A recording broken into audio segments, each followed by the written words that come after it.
Hi, I'm Olivia. Welcome to So Are the Days of Our Lives, the Minisode version. Today we are doing a little deep dive into a legendary character for so many reasons. We're talking about Julie Olson Williams. Now, there's a lot of ground to cover because Julie Olson is the only character from the 1965 Days of Our Lives pilot still on the show. So we have a lot of ground to cover with this character. Forgive me, we're going to be absolutely speeding through the decades, and I know there are going to be a lot of plot points about Julie's arc that I'm either glossing over or maybe missing entirely, but I really had to just take the big bullet points of her iconic tenure on Days of Our Lives. So let's go ahead and dive right in. So like I said, Julie is the only character from the pilot of Days of Our Lives, which aired in 1965, who is still on the show. Susan Seaforth Hayes has played Julie since 1968. That's 57 years. Making her the earliest appearing actor currently on Days of Our Lives and the only actor to have appeared on the show all 7 decades the show has been running. Susan met actor Bill Hayes when he joined the show as Doug Williams in 1970, and they were married in 1974. So Julie and Doug's epic love story is just mirrored by this beautiful, long, happy life that Bill and Susan got to live together. And I admire them so much. Their soap turned real life relationship garnered so much attention that they ended up on the cover of Time magazine in 1976. It is an incredible cover. And I think, based on my research, I always reserve the right to be wrong. I think they're the only soap couple and characters to ever appear on the cover of Time magazine. So that's pretty cool. Now, in the 1960s, this was before Susan was playing Julie. They had like 2 or 3 actors who played Julie before they really locked in with Susan. In the 60s, Julie Olson was a troubled youth. If you remember from my recap of the first ever episode of Days of Our Lives, the show opens, the whole series opens, with Julie getting caught shoplifting from a department store. She lied and said her name was Julie Horton, not Julie Olson, so that the police would call her grandparents, Tom and Alice, who she felt closer to than her parents, Bill and Addie. Eventually, Julie moved in with Tom and Alice, and her parents gallivanted off to Europe. At 17, Julie had an on-again, off-again thing with this guy, David Martin, who, while they were off, got her best friend Susan pregnant. Julie and David planned to get married after the baby was born, but Susan refused to break things off with David. The baby ended up dying in a tragic swing set accident, and Susan blamed David and was so mad at him that she killed David. So now David and the baby both dead. But just then, Julie found out that she was pregnant with David's baby because they had carried on this affair the whole time, Susan was pregnant and after she gave birth. After David's death, Julie put her baby up for adoption, and he was placed with a widower, Scott Banning. But before the adoption could be finalized, Julie found out that her ex-bestie, Susan, had started a relationship with Scott Banning. So if they got married, Susan, could become the de facto mother of David's living son. So Julie couldn't stand for this. Julie sued for custody of her son, named him David, and she decided to raise him. But she eventually fell in love with and married Scott Banning, which really pissed off Susan.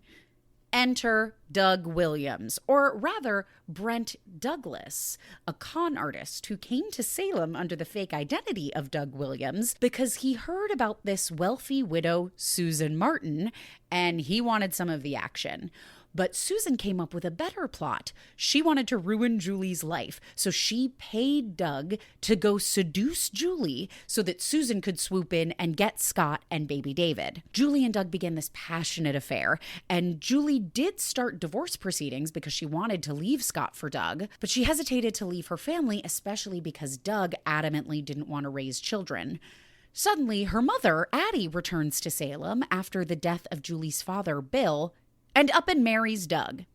That's right. Julie's mom married her boyfriend. And I think that's just could serve as the basis for a lot of trauma and unresolved issues within a family. So after Doug and Addie got together, Julie recommitted herself to her marriage just in time for Scott to die in a workplace accident. Now a single mother with no one to lean on, given her complicated relationship with her mother and new stepfather / ex-boyfriend, Julie was grateful when the owner of the company Scott had worked for, Bob Anderson, offered Julie financial and emotional support. And because these people are messy, Bob divorced his wife so that he could be with Julie.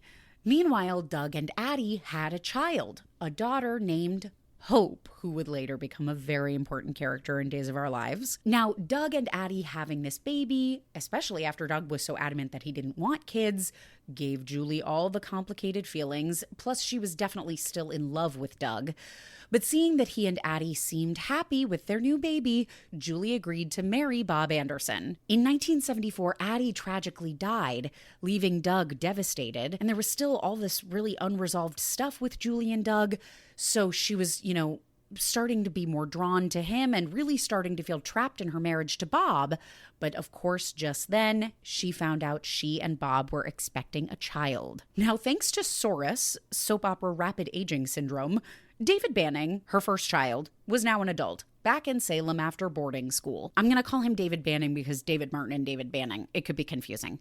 David Banning and his mother Julie were working through their kind of fraught relationship, but it all fell apart when David Banning's shitty girlfriend decided to spread a rumor around Salem that Julie wasn't pregnant by her husband Bob, but rather by Doug. David Banning was so torn up, he drove his car off a cliff and was missing and presumed dead. Julie was inconsolable, and her marriage to Bob didn't survive it.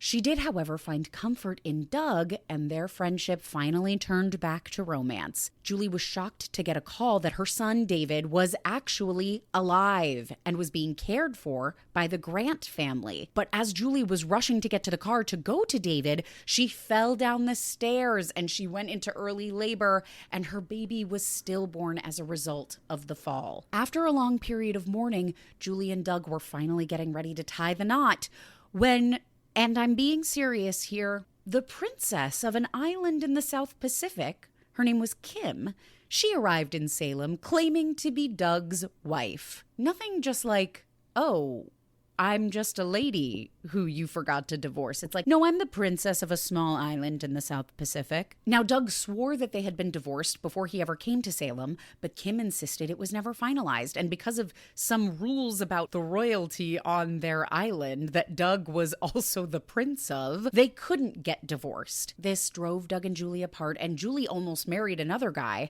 But the night before that wedding, Doug was in a car accident and Julie rushed to his side. They realized they still loved each other, and Kim admitted that she and Doug were actually divorced, so Julie and Doug finally got married in 1976. Unfortunately, marital bliss did not protect Julie from the drama.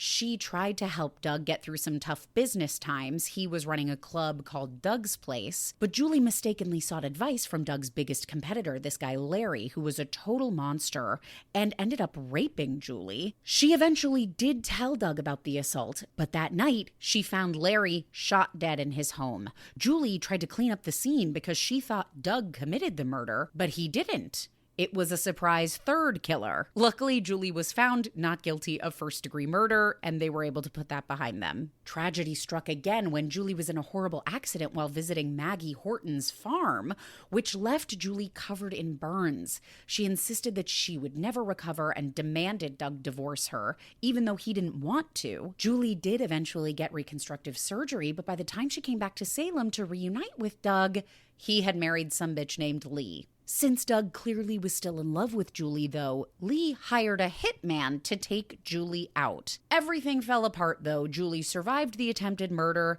Lee had a stroke from shock and was temporarily paralyzed, but she pretended to be paralyzed for longer to keep Doug from leaving her.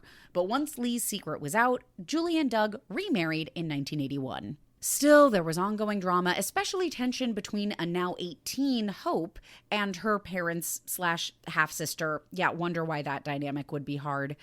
Doug and Julie left Salem in 1984 and then divorced again for some reason in 1986. Julie wouldn't return to Salem again until the 90s. She needed a little break, and honestly, take that.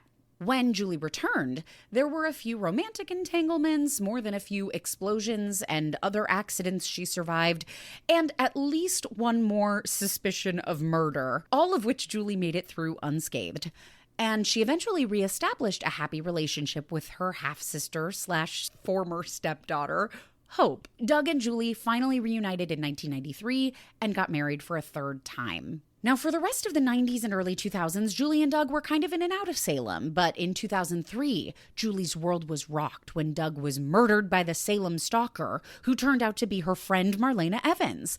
Thankfully, the murders were an elaborate hoax by the Damaras, and Doug was actually alive. In the 2010s, Julie and Doug led the revitalization of Salem's town square, naming it the Horton Town Square in honor of her grandparents Tom and Alice. Julie's epic feud with Gabby Hernandez started up after Gabby went to prison for killing Julie's cousin's son, Nick Fallon. In 2016, her son David tragically died for real this time in a motorcycle accident. But at his funeral, Julie learned that David had a son, Eli Grant, who was moving to Salem. Julie and Eli became very close. Julie even faked a heart attack to keep Eli from being with Gabby Hernandez. You gotta do what you gotta do. In 2018, Julie confronted Gabby over some DNA test swapping Gabby had done on Abigail Devereaux's baby. And Gabby pushed Julie down a flight of stairs, as referenced in my most recent episode recap. Then a year later, Julie had a real heart attack and required a transplant. Ironically, hours earlier, Gabby's husband, Stefan, had been shot and killed, and Gabby reluctantly agreed to let Julie have Stefan's heart. In 2021, Doug started acting out of character. Julie was worried it could be early signs of dementia, but no, he was just possessed by the devil who used Doug to get to Marlena Evans. Luckily, the devil was cast out of Salem in a Christmas exorcism. Sadly, in 2024, the actor Bill Hayes passed away at the age of 98, and subsequently his character Doug passed away in his sleep. Watching Julie's process of mourning through the lens of Susan Hayes' real love for her husband is absolutely gut-wrenching in these episodes towards the end of 2024 and the beginning of 2025. It's really, really beautiful and meaningful. Much like Susan's Days cast, Julie's family and loved ones rallied around her, including a mysterious stranger who arrived in Salem on the day of Doug's funeral, calling himself Doug Williams. Turns out it was Doug's long-lost grandson. Julie took comfort in Doug Jr., even though he had nefarious reasons for coming to Salem, much like his namesake.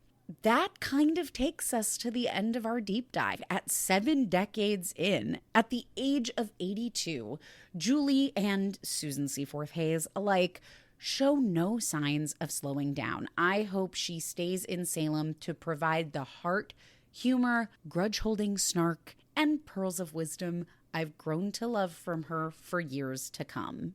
Thanks for listening. I know this is a slightly longer minisode than we've been putting out, but look, the character's been on the show since 1965. I had a lot of ground to cover. You can follow the podcast on Instagram at So Are the Days Podcast, or you can follow me on TikTok at Days of Our Live. If you like the podcast, leave me a little rating and a review. Make sure you're subscribed wherever you listen to your podcasts, and I'll see you for the next recap. Next episode, I'm recapping season 60, episode 90. We're kind of tiptoeing back into the pregnancy scandal with Sophia and Tate and Holly.